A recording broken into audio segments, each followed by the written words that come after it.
नमस्ते दोस्तों, आप सबको मेरा राधे राधे और आप सबका स्वागत है फिर से एक बार मेरे इस YouTube channel Radhe Radhe eternal में। और मैं मन से आप सबका स्वागत करती हूँ और ये आशा करती हूँ कि कृष्ण भगवान की कृपा दृष्टि आप पर बरसा रहे होंगे और आप सब बहुत ज़्यादा सुख समाधान से जी रहे होंगे और आपकी हर इच्छा पूरी हो रही होगी। तो दोस्तों, आ गई हूँ आज फिर एक नई कहानी लेकर, जो कि संत रामदास जी की। मैं नहीं जानती आप में से कितने लोग ये बात को जानते हैं। रामदास स्वामी जी जो थे वो छत्रपति शिवाजी महाराज को तो सभी लोग जानते हैं। उन्हीं के वजह से आज ये महाराष्ट्र है और उन्हीं के वजह से हम मराठी लोगों का एक पूरा राज्य है जिसकी स्थापना उन्होंने की और बहुत जी जान लगाकर उन्होंने स्थापना की। पर उनको इस काम में मार्गदर्शन करने वाले जो थे वो थे श्री रामदास स्वामी जी। तो हम लोग सब उनके बहुत थैंक्स कहते हैं उनको, क्योंकि उन्होंने शिवाजी महाराज को ये बुद्धि दी कि कैसे उन्हें ये लड़ाई जीतनी है और किस तरीके से काम करने से उनको ये स्वराज्य की प्राप्ति हो सकती है, वो ये स्वराज्य बना सकते हैं। तो उसके लिए उनका बहुत बड़ा योगदान है। और उनके कुछ ऐसे जैसे कबीर जी के दोहे हैं, वैसे उनके मनाचे श्लोक बोल के एक बहुत ही सुंदर एक कविता नहीं है, वो प्रार्थना है, मनाचे श्लोक, जिसमें कि उन्होंने बताया कि मन कैसे कंट्रोल करना चाहिए और जो इंसान मन को कंट्रोल कर सकता है वो हर चीज़ कंट्रोल कर सकता है और भगवान की कृपा कैसे प्राप्त कर सकता है उस बारे में। तो एक दिन मैं वो ज़रूर आपके लिए लेकर आऊँगी। तो आज की कहानी उनकी है। तो वो जैसे एक संत थे तो उनके बहुत सारे शिष्य भी थे, बहुत शिष्य थे उनके और बहुत लोगों को उन्होंने अनुग्रहित किया हुआ था। तो अब वो थे संत साधु थे। तो साधु लोग जो होते हैं आप जानते हो, भिक्षा मांगते अपना गुजारा करते। तो एक बार वो ऐसे ही एक गांव में रह रहे थे, उनका थोड़े दिन के लिए वहाँ पे वास्तव्य था।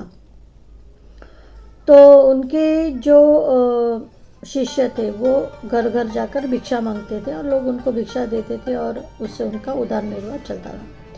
तो उनमें से एक शिष्य ऐसा था, बहुत ही आज्ञा पालन करता था गुरु जी का।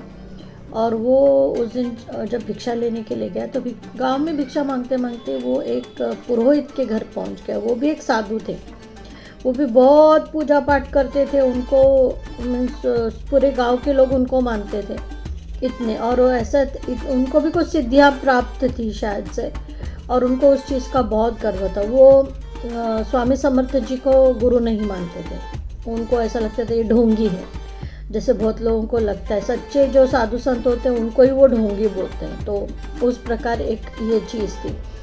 तो जब वो मांगने गया, उसको नहीं पता था कि ये पुरोहित का घर है। वो अपना भिक्षा मांगते मांगते गया तो पुरोहित जी ने उसको देखा, बोले कौन हो तुम? तो बोले मैं रामदास जी का शिष्य हूँ। बोले कौन रामदास जी? कहाँ के रामदास जी? कौन है वो? तो बोले वो हमें पढ़ाते हैं, बहुत बड़े संत हैं वगैरह। तो बोले मैं नहीं ऐसे ढकोसले लोगों को मानता। बोले कौन सा बड़ा संत है वो? क्या कर दिया उसने? क्या विद्या प्राप्त है उसको? क्या जानते हो तुम भी उसके शिष्य बन गए?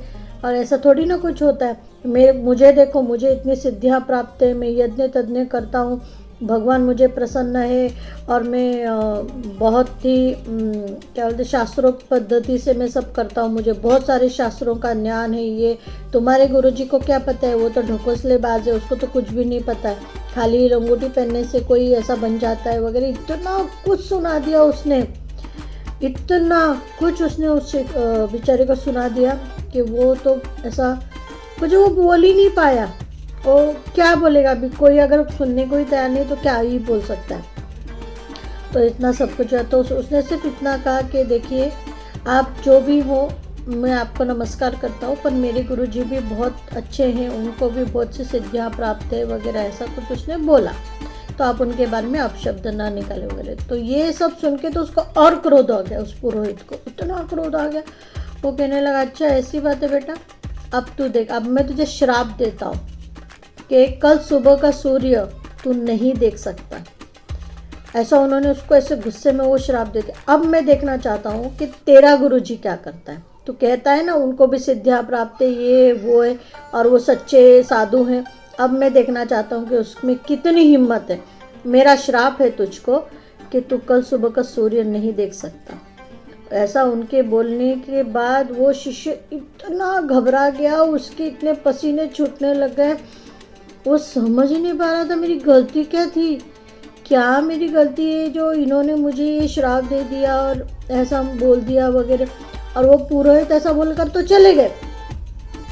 फिर बाद में आजू बाजू के जो लोग थे सॉरी, उन्होंने उस शिष्य से कहा कि तुम इनको नहीं जानते, ये बहुत बड़े पुरोहित है, बहुत शास्त्र है, इनकी ज़बान पे सरस्वती का वास है और इनका दिया हुआ श्राप कभी झूठा नहीं हो सकता। भैया अब तो तुम गए, अब तो तुम्हें से भगवान ही बचा सकता है, या तुम जो कह रहे हो तुम्हारे गुरुजी, हम नहीं जानते क्या है, लेकिन अभी ये सब कल पता चलेगा जब तुम जीवित नहीं रहोगे वगैरह। तो इतना डर गया, इतना डर गया था वो बेचारा, वैसे ही वो चला गया। अब यहाँ पे रामदास जी जो बैठे हुए थे अपनी गुफा में, वो गया तो उसने कुछ भी नहीं बोला रामदास जी को, कुछ भी नहीं बोला, सिर्फ इतना ही बोला। और रामदास जी ने देखा वो आ गए तो बोले बेटा आ गए तुम? बोले हाँ आ गया। भिक्षा ले आए? बोले हाँ मैं ले आया, भिक्षा ले आए। बोले अच्छा तो क्या लाए भिक्षे में? बोले भिक्षे में मैं आज खुद की मृत्यु लेकर आया हूँ। ऐसा उसने कहा, बस इतना ही कहा, इसके अलावा कुछ बोला ही नहीं, क्योंकि उसके पास कुछ था ही नहीं। तो उसने फिर जो भी उसको दूसरे घरों से जो दान धर्म मिला था वो उसने बनाया। फिर स्वामी जो रामदास जी हैं उन्होंने कहा अच्छा जो भी है बना लो, हम खा के सो जाते हैं। तो उसने कहा ठीक है गुरुजी। उसने क्रोध नहीं किया, कुछ नहीं किया, क्योंकि गुरुजी को तो कुछ पता ही नहीं है। ऐसा उसको लगा कि गुरुजी को क्या पता होगा, और मैं बता के क्यों उनका और मन दुखाऊं कि ऐसा ऐसा हुआ, वो भी एक मूर्ख आदमी के वजह से। जो होना है वो तो होना ही है, श्राप तो मिल ही चुका है, अब क्या ही कर सकते हैं। तो उसने जो भी था वो सादा सूदा बनाया, गुरुजी ने भी खाया, उसने भी खाया। और गुरुजी ने बोला ठीक है बेटा अब मैं सोने जा रहा हूँ, तुम क्या करो, तुम मेरे पैर दबाओ। तो उसने कहा ठीक है गुरुजी मैं पैर दबाता हूँ। बोले और एक बात ध्यान रखना, चाहे जो हो जाए, चाहे जो हो जाए, यहाँ से नहीं उठना। तुम मेरे पैर दबा रहे हो, मेरी सेवा कर रहे हो, गुरु की सेवा सबसे बड़ी सेवा होती है, तुम जानते हो ना? बोले हाँ। तो बस मेरी सेवा करते रहना, चाहे जो आए, चाहे जो कुछ भी हो जाए, बाढ़ आए, तूफान आए, कुछ भी हो जाए, तुम मेरे पैर मत छोड़ना, मेरी सेवा करना, मेरे पैर दबाते रहना और मेरी सेवा करना, बस यही करना है तुमको आज।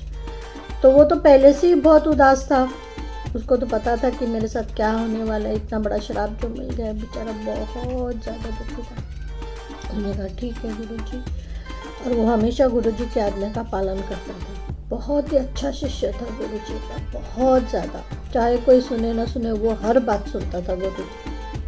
तो उसने कहा चलो आज का आखिरी दिन है, गुरुजी ने मुझसे सेवा मांगी है तो मैं सेवा करते करते ही अपना दम तोड़ दूँ। गुरुजी की सेवा से बढ़कर तो कुछ नहीं, और उनकी आज्ञा के बाहर तो मैं जा ही नहीं सकता। ऐसा सब वो अपने मन में सोच रहा था। और गुरुजी सो गए तो गुरुजी के पैर दबाने के लिए बैठ गए। अब रात का पहला प्रहर आया। पहला प्रहर आया तो एक इतनी सुंदर सी स्त्री उसके दरवाजे पर आई और उससे कहने लगी सुनो, सुन रहे हो तुम? तो उसने कहा हाँ माँ बोलिए। तो बोले देखो मैं तुम्हारे लिए ना बहुत सुंदर एक घड़ा लाई हूँ। तो उस घड़े में इतने सारे सोने के द्रव्य हैं, इतने सारे द्रव्य हैं कि तुम अमीर हो जाओगे, तुम्हारे पास हर चीज़ होगी, तुम्हें किसी बात की कमी नहीं होगी। ऐसा सब उसने बहुत भुलावनी चीज़ सुनी। एक काम करो तुम यहाँ आओ और ये लेकर जाओ, ऐसा उसने कहा। तो शिष्य ने कहा देखिए आप जो कोई भी हैं, अगर आप मेरे लिए ये लाई हैं तो आपका बहुत ज़्यादा धन्यवाद है, मैं बहुत कृतज्ञ हूँ कि आपने मेरे लिए इतना सोचा और लेकर आई। पर वो क्या है ना कि मैं गुरुजी की सेवा कर रहा हूँ और मेरे गुरुजी ने मुझसे कहा है कि यहाँ से हिलना नहीं। मुझे उनके पैर दबाने, और मैं गुरु सेवा छोड़ के नहीं आ सकता। अगर आप इतना ही मेरे बारे में सोचती हैं तो प्लीज़ अंदर आइए और मुझे वो देकर आप चले जाइए। तब उस स्त्री ने कहा कि नहीं नहीं नहीं, तुम्हें ही आना पड़ेगा। मैं क्यों आऊँ अंदर, मैं लाई हूँ ना, तो लेने के लिए तो तुम्हें आना पड़ेगा, तुम आ जाओ, सुनो प्लीज़ आ जाओ वगैरह। इतना ऐसा बहुत ही लुभावनी, इसमें से भ्रम जैसा लुभावना होता है ना, हाँ, इंसान खींचा चला जाता है उसी टाइप में। पर वो इतना कड़क शिष्य था, वो बोला नहीं, आप आइए, आपका स्वागत है मेरे घर में, आप आइए, मुझे दीजिए और आप चले जाइए। अब इतना सब बोलने के बाद भी अगर वो नहीं उठ रहा है तो फिर वो औरत गायब हो गई, वो चली गई। वो जाने के बाद में थोड़ी देर, रात के दूसरे प्रहर में फिर वही भ्रम उसकी माँ का रूप लेकर आ गई, और वो आई, दरवाजे पे खड़ी रही और उसको बोला, बेटा देख मैं आई हूँ, बहुत दिन हो गए तुझसे मिले हुए, और मेरी बहुत इच्छा थी कि मैं तुमसे मिलूँ, तो मैं तुमसे मिलने के लिए आई हूँ, इधर आ जाओ, मेरे पैर पड़ो और मुझे घर के अंदर लेकर जाओ वगैरह, बहुत कुछ उसने बोला। तो फिर उसने वही बोला कि माँ मैं आपसे मिलके बहुत खुश हूँ, और मेरे आंखों से आंसू निकल रहे कि आप मुझे यहाँ अपने दर्शन देने के लिए आइए, मैं आपका बहुत कृतज्ञ हूँ, पर मैं क्या करूँ माँ, मैं तो गुरु की सेवा में लगा हुआ हूँ, मैं गुरु का आज्ञा का पालन नहीं तोड़ सकता, मुझे आज उनकी सेवा करनी है, उन्होंने मुझसे कहा है कि चाहे जो हो जाए मेरी सेवा मत छोड़ना, तो मैं नहीं आ सकता। तो उन्होंने कहा, बेटा माँ इतनी दूर से आई, जिसने तुम्हें जन्म दिया, तुम उसकी बात नहीं सुन रहे हो, तुम आ जाओ और यहाँ आके मेरा आशीर्वाद ले लो ताकि फिर मैं चली जाऊँ वगैरह। बोला, माता मुझे माफ़ करना, आपने मुझे जन्म दिया उसके लिए बहुत धन्यवाद, पर आज ये जो गुरु हैं इन्होंने मुझे जीवन का सार बताया, इन्होंने मुझे शिक्षा दी और मैं उनकी आज्ञा नहीं तोड़ सकता, आप अंदर आ जाइए, मैं आपके पैर पड़ता हूँ और मैं आप जो बोलेंगे वो सब करने के लिए तैयार हूँ। सॉरी मेरा आज थोड़ा गला खराब है सॉरी। तो ऐसा सब बोला, तो बहुत देर उन्होंने उसको भुलाने की कोशिश की, पर वो नहीं भूला और वो चली गई। फिर रात के तीसरे और आखिरी प्रहर में खुद यमदेव आए वहाँ पर, और यमदेव ने कहा, चलो मैं तुम्हें लेने आया हूँ, तुम्हारा वक्त ख़त्म हो गया है, तुम्हें कल श्राप मिला था, तो मेरे इस यादी में सबसे पहला नाम तुम्हारा ही है, और मैं तुम्हें ले जाने के लिए आया, तुम यहाँ से चलो। तो उसने कहा, देखिए आप मुझे ले जाने आए, मैं ज़रूर आऊँगा आपके साथ में, अगर मेरा वक्त ख़त्म हो चुका है तो मैं ज़रूर आऊँगा, लेकिन आपको अंदर आके मुझे लेके जाना पड़ेगा, क्योंकि मैं मेरे गुरु के पैर नहीं छोड़ सकता। मेरे गुरुजी ने मुझसे कहा है कि आज तुम रात भर मेरी सेवा करो, यहाँ से उठना नहीं, और उन्होंने कहा हुआ शब्द मैं झूठा नहीं कर सकता, इसलिए मैं उठकर नहीं आ सकता। आप मुझे बेशक लेके जाइए, आप अंदर आइए और मेरे प्राण लेकर हर के आप मुझे ले जाइए, मुझे कोई दिक्कत नहीं, लेकिन मैं उठकर नहीं आ सकता, आप अंदर आइए और ले जाइए। तो ऐसा करते कर फिर वो भी, यम जी भी चले गए, वो भी थक गए, ये आया ही नहीं उठ के, ये इसने कुछ किया ही नहीं, वो चले गए। अब इसके बाद सुबह हुई तो गुरुजी उठे, और गुरुजी ने कहा, अरे तुम पैर दबा रहे हो मेरे अभी तक? तो बोले, हाँ आपने जैसे कहा था ना वैसा ही मैंने किया, बहुत लोग आए मुझे रात में लेके जाने के लिए, मुझे रिझाने के लिए, पर मैं नहीं उठा गुरुजी, आपने मुझे आज्ञा की थी ना कि मैं रात भर आपके पैर दबाऊं, तो मैंने वही किया। और बहुत 3-4 लोग आकर फिर उसने सारी कहानी बताई, और फिर गुरुजी ने कहा, देखो सूरज निकला ना, और आपको क्या श्राप मिला था कि आप कल का सूरज नहीं देखोगे, रात में आपकी मृत्यु हो जाएगी। तो वो एकदम ऐसे आश्चर्यचकित हो गया, गुरुजी आपको कैसे पता चला? बोले, मैं तुम्हारा गुरु हूँ, मुझे सब पता है, किसने क्या दिया क्या नहीं दिया सब पता है, पर तुम मेरे इतने अच्छे शिष्य हो और तुम्हारी कोई गलती नहीं थी, पर किसी के अहंकार की वजह से तुम्हें श्राप मिला था, और मैं नहीं चाहता था कि तुम्हारी मृत्यु इस तरह हो, इसलिए मैंने तुम्हें ये कहा था कि रात भर मेरे पैर जो है वो दबाना, मेरी सेवा करना, ताकि जो मृत्यु तुम्हें लेने आए वो टल जाए। उन्होंने ऐसा कहा और उस शिष्य ने ऐसे पैर पकड़ लिए, बोला कि गुरुजी आपसे बड़ा कोई नहीं है मेरे लिए, कोई भी नहीं, और आप इतने अंतर्यामी हैं, आपने मेरे मन की बात जान के आपने मेरे प्राण बचाए, ये मेरे लिए बहुत बड़ी बात है। मैं ज़िंदगी भर आपकी सेवा करूँगा, आप जो बोलोगे वो करूँगा, मैं आपके पैर छोड़कर कहीं भी नहीं जाऊँगा। और इस तरह उस शिष्य की जान बची। तो दोस्तों, इस कहानी बताने का उद्देश्य सिर्फ मेरा एक ही था कि जो भी आपके गुरु हैं, मैं नहीं जानती आपके गुरु कौन हैं, पर जो भी हैं, जिन्हें भी आप अपना गुरु मानते तो उनकी बातें माना करो।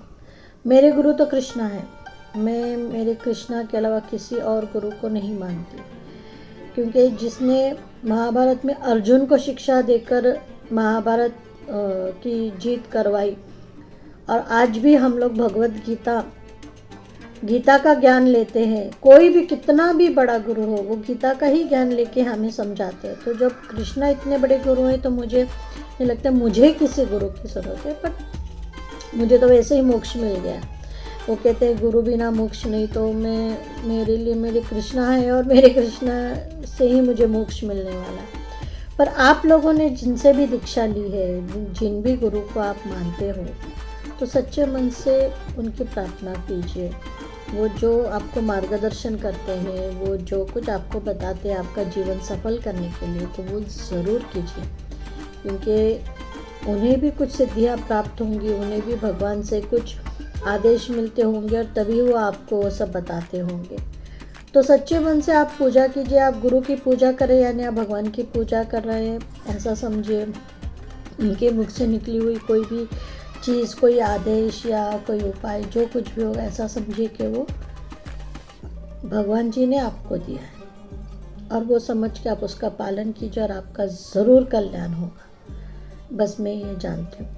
मुझे भी जब दुख होता है, मुझे भी जब परेशानियाँ होती हैं, तो मैं आँख बंद करके सिर्फ कृष्णा का ध्यान करती हूँ, और फिर मेरे मन में जो कुछ भी चीज़ें आती है, मैं ये समझती हूँ कि कृष्णा ने मुझे वो चीज़ें बताई हैं, कृष्णा ने मुझे वो सॉल्यूशन दिया है, कृष्णा ने मुझे एक राह बताई है, मुझे उस राह पर चलना है, और मैं चलती हूँ। और पूरा भरोसा है मुझे मेरे कृष्णा पर कि वो हमेशा मेरे साथ है। तो दोस्तों, ये थी आज की कहानी, और मैं आशा करती हूँ कि आपको कहानी बहुत पसंद आई होगी। और अगर आपको पसंद आई होगी तो प्लीज़ मेरे इस चैनल को लाइक, सब्सक्राइब और शेयर ज़रूर करें, और ये कहानियाँ आपके दोस्तों तक, आपके रिलेटिव्स तक भी पहुँचे, ताकि उन्हें भी पता चले कि कितनी अच्छी चीज़ें हैं हमारे जीवन में जो भगवान से जुड़ी है, और हमें किस तरह उनके प्रार्थना करनी चाहिए और उनके आदेशों का पालन करना चाहिए। तो लाइक, सब्सक्राइब करना ना भूलें दोस्तों। मिलती हूँ आपसे फिर एक बार ऐसे और अनोखे संत की कहानी को लेकर। तब तक आप सबको मेरा राधे राधे।